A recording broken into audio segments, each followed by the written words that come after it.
Netflix has come out with many shows in recent years, some of which are genuinely really good, and some of which maybe not so much. One show that doesn't seem to be going anywhere is Netflix's You. Season 3 of You just came out, and me and my girlfriend watched all of it within like 3 days.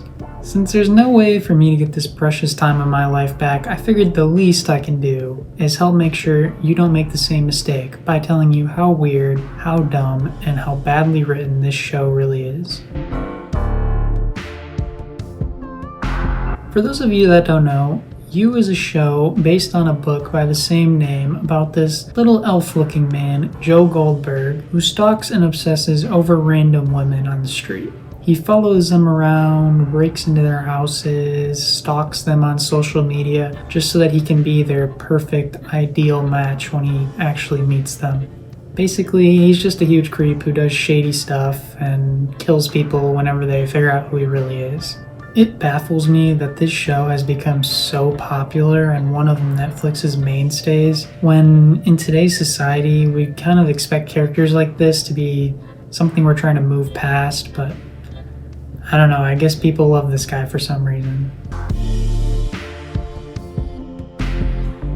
When Season 3 first started, I was extremely confused because Season 2 was so forgettable and it took everything I had to remember how it even ended. But there was also this weird time skip from the end of Season 2 to the beginning of Season 3, which makes everything that much more confusing. For some reason, they thought it was necessary to explain why there was a gap between the two seasons by having the pandemic take place within the show, but off screen. Apparently Netflix just really wanted to remind us that COVID is happening just so they could make some stupid little references to it. It's just so weird because when the show is actually taking place, there's nothing that would make you think there's a pandemic going on. Like, there's no one wearing masks or anything like that. They just talk about it like it happened and now it's over, which, as we know, is nothing like the real world. Anyway, Season 3 begins with Joe and his wife Love now living in the suburbs with their new son, Henry. The major conflict of this season is that both of them keep cheating on each other and then getting mad about the other one for cheating on them because they're both horrible people. The only time they actually like each other is when they have to work together to cover up each other's murders. First, Love kills their neighbor because Joe is starting to obsess over her. They bring her body out to the woods, bury it, and at that point it seems like they're in the clear.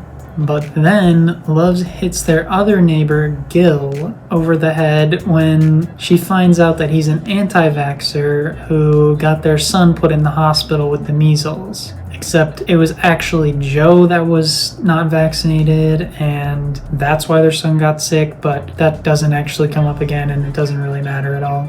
Instead of killing Gil, they try to find a way to let him live, meanwhile keeping him trapped in the cage that they have in the basement of Love's bakery. But when Gil finds out that his son sexually assaulted some girls on his college campus and his wife helped his son get away with it, he decides to kill himself and make it pretty easy for Joe and Love.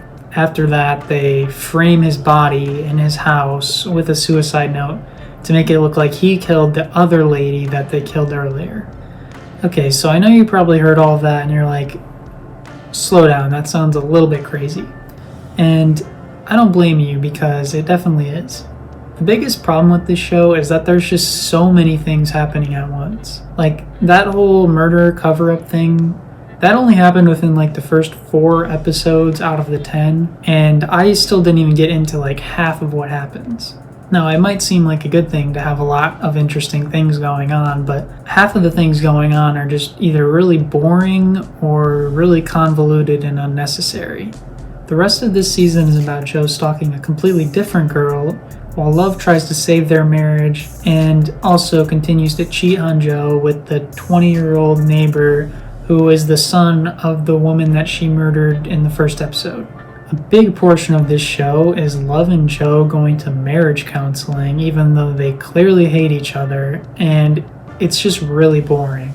Then there's also these flashback scenes about Joe's childhood where he lived in an orphanage, which are completely unnecessary and repetitive. I swear they have one of these stupid flashbacks like every 10 seconds, and it's like the exact same thing every single time. I also really hate Joe's narration in this show. It's just so annoying to listen to him talk all the time, and he always tries to end his sentences by saying you because, that's what the show is called, as if we didn't already know that.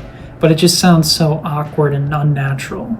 Netflix put out these videos where it's you, but they edited out all of Joe's voiceovers, and it's really funny because it's just a bunch of awkward silences.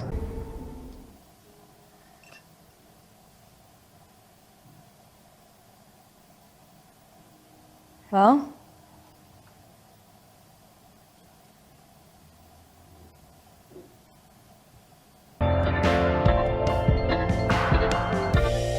The way this season ended is one of the most ridiculous things I've seen in a while. In the last 2 episodes or whatever, Love figures out that Joe is cheating on him with this other girl that he works with. So she decides to put some stuff in his food that paralyzes him. She ties him up on the floor and texts Marianne from his phone, who's the girl that he's cheating with, to come over to their house. So Marianne shows up, but she has her daughter with her, which makes Love change her mind about killing her in front of Joe, and she lets her go. Then she's telling Joe how it's all his fault that she's become like this and wanting to kill as she's about to kill him. But then as Love is going in to finish him off, Joe hits her with the Smash Bros. Down B counter and stabs a syringe in her leg.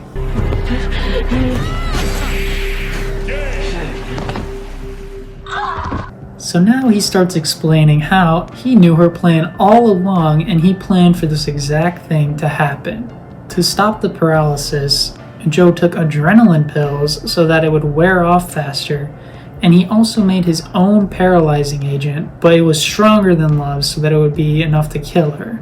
So now Love's dead on the floor, and what Joe does next is he cuts off 2 of his toes, and then he burns their house down.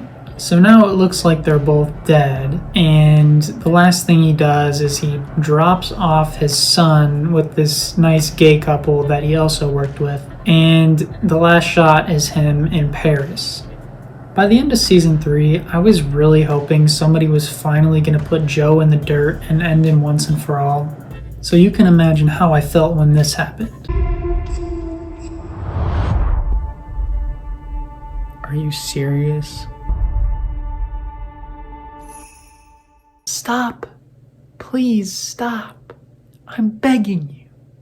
The whole point of this show is to try and get you to root for Joe, I guess, or to at the very least want him to get better as he claims he's trying to do. But I just can't see it that way because I really just hate this character and honestly hate most of the characters in this show because they're so obnoxious. Like, there's other versions of this kind of story, like something like American Psycho, but the difference is, in that kind of story, you're not supposed to empathize with the main character. You're supposed to realize he's a piece of shit.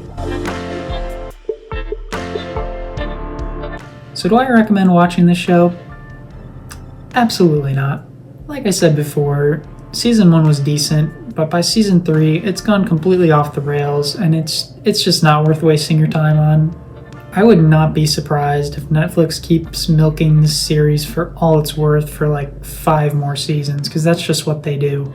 Obviously, I couldn't go into every single thing that happened in season 3, or this video would be like an hour long, but you'll just have to take my word for it when I say that the rest is just as ridiculous. There are some redeeming qualities about this season, like this off-the-wall polyamorous couple who are just really funny and silly, or the sheer amount of ironic enjoyment I got while watching this just from making fun of it.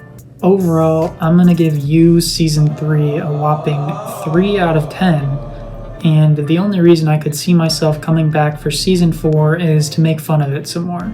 If you managed to sit through this whole season, let me know what you thought of it. Right now I'm actually finishing up watching Netflix's Daredevil, which I've really liked so far, and I might be talking about that in my next video, but we'll see. Other than that, thanks for watching, and I'll see you next time.